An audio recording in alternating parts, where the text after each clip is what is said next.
Good morning class 7th। In previous class we read about rocks. हमने rocks के बारे में पढ़ा था। इसमें जो हम लोग ऑलरेडी पढ़ चुके हैं igneous rock, sedimentary rocks and also metamorphic rocks. Now today we read about rock cycle. आज हम रॉक साइकिल के बारे में पढ़ेंगे, लेकिन उससे पहले जो है एक्टिविटी दे रखी है इसमें, are any rocks use around in roads, building, houses. बहुत सारे रॉक्स जो होते हैं वो यूज किए जाते हैं रोड्स में, बिल्डिंग में, हाउसेज में। इसमें से हमें 3 रॉक्स जो है वो यूज करने वाले वो लिखने हैं, उनके टाइप्स लिखने हैं। सबसे पहले सेम हमारी वो जो फर्स्ट वाली रॉक जो है इग्नियस रॉक, उसके बारे में लिखेंगे। तो सेम आप ऐसे कैसी जो है ये एक्टिविटी बुक में ही करनी है, नोटबुक में नहीं करनी है, ठीक है। तो इग्नियस रॉक में आप लिखेंगे basalt and trap. Second is sedimentary, limestone, sandstone.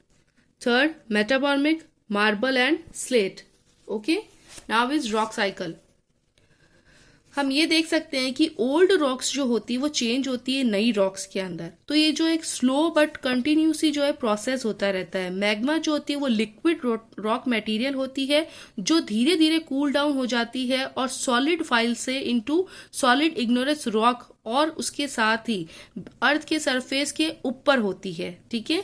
जो इग्नियस रॉक जो होती है वो ब्रोक डाउन हो जाती है छोटे छोटे पार्टिकल्स के अंदर, किसके द्वारा? हवा के द्वारा और वाटर के मूवमेंट के द्वारा, और जो ट्रांसपोर्टेड जो होते हैं अनदर प्लेस पे जहां पर ये फॉर्म होते हैं सेडिमेंट्री रॉक्स के अंदर। जब इग्नियस और सेडिमेंट्री रॉक्स जो होती है वो सब्जेक्टेड होती है और प्रेशर और हीट करते हैं तो उससे चेंज होती है वो किसके अंदर? मेटाफॉर्मिक रॉक के अंदर। ये रॉक्स जो होती है वो मेल्ट होती है किस बहुत ही जो ग्रेट हीट जो होती है, बहुत तेज हीट के साथ में, प्रेशर के साथ में, और इसीलिए मैग्मा जो होता है वो उसके साथ ही क्रिएटेड हो जाता है। इसलिए जो है रॉक साइकिल जो है स्टार्ट होती है ऑल ओवर अगेन में। You can see your diagram that, ये देखिए आप मेटाफॉर्मिक रॉक है। सबसे पहले हमने देखा इग्नियस रॉक, मेटाफॉर्मिक रॉक जो कि हाई टेम्परेचर और प्रेशर पे बिल्ड होती है। ये सेडिमेंट्री रॉक जिससे कि कंप्रेशन और हम लोग देख सकते हैं सीमेंटेशन बनता है, और उसके अलावा आता है सेडिमेशन। मेटाफॉर्मिक रॉक इसी के साथ में जो हम लोग देखते हैं मैग्मा जो होती है वो मॉल्टन क्रस्ट और मेंटल के साथ में क्या होती है? मॉल्टन होती है। यही मैग्मा जो है वो ऊपर जाती है और इसी तरह से हम लोग देखते हैं कूल डाउन हो जाता है। इग्नियस रॉक जो होता है वो स्लो अपलिफ्ट करता है सरफेस पर, फिर उसके बाद में क्या होता है? सेडिमेशन जो होता है वो ट्रांसपोर्ट और डिपोजिशन पर होता है, उसके बाद वेदरिंग और इरोशन होता है और ये बादल के रूप में उड़ जाता है। Now is quiz time. Quiz time में हम देखते हैं ट्रू और फॉल्स। इसमें फर्स्ट आपका आता है the igneous rocks are broken down into big particles by the wind और water movement, it is falls. Second is the remains of dead plants and animals are called fossils, it is true. Sandstone is an igneous rock, it is false. The rocks which came out the earth's surface and are called extrusive rock, it is true. Okay आपको ये नहीं लिखना है एक्सट्रेसिव rock, इसको आपकी जगह जो है क्या लिखना है? ये ट्रू है, ठीक है। फोर्थ जो है वो आपका ट्रू है। Now the properties of these rocks depends on the materials they are made of. जो प्रॉपर्टीज होती है, मतलब कि जो भी जगह जो होती है वहां की उस रॉक्स की, वो डिपेंड करती है उसकी मटेरियल से जिससे कि वो बनता है। ये मटेरियल्स जो होते हैं उसको मिनरल्स कहा जाता है, खनिज जो जमीन के अंदर से मिलते हैं।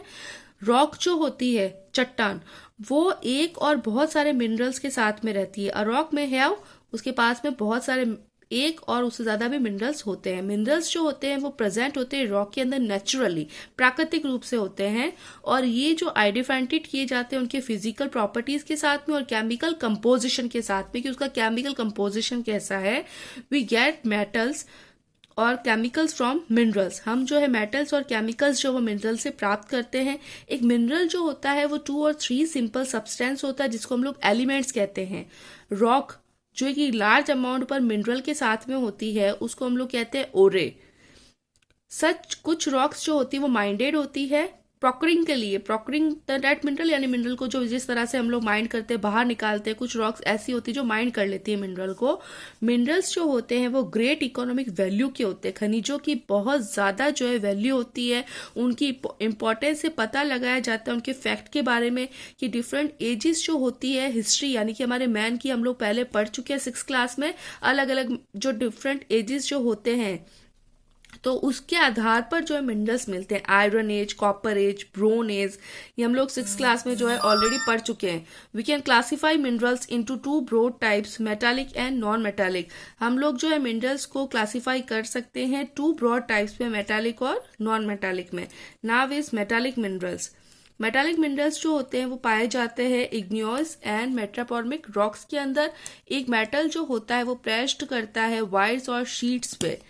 कुछ इंपॉर्टेंट मेटल्स जो होते हैं जैसे iron, gold, silver, lead, copper, zinc, की सारे जो इंपॉर्टेंट मेटल्स है। अब आते हैं नॉन मेटालिक मिनरल्स। जो मिनरल जो है वो चीफली एसोसिएटेड होते हैं सेडिमेंट्री रॉक्स के साथ में, जैसे क्ले है, सल्फर है, कोयल है, पेट्रोलियम, सोल्ट, ये सभी मॉडर्न प्रोग्रेस और डेवलपमेंट जो होती है उससे जो है अचीव्ड नहीं कर सकते। जो भी मॉडर्न प्रोग्रेस और डेवलपमेंट होती है वो बिना मिनरल्स के अचीव नहीं होती, इसलिए जो है वो इम्पोर्टेंट होते हैं। Now activity, name any 4 metals that are use in your house. हमें 4 जो ऐसे मेटल्स के नाम लिखते हैं जो हमारे यूज होते हैं हाउस के अंदर। Aluminium, silver, tin and iron. Okay, now your lesson is ending. अब जो आपकी टिक द करेक्ट ऑप्शन है वो हम लोग कल करेंगे। Okay, till then thank you.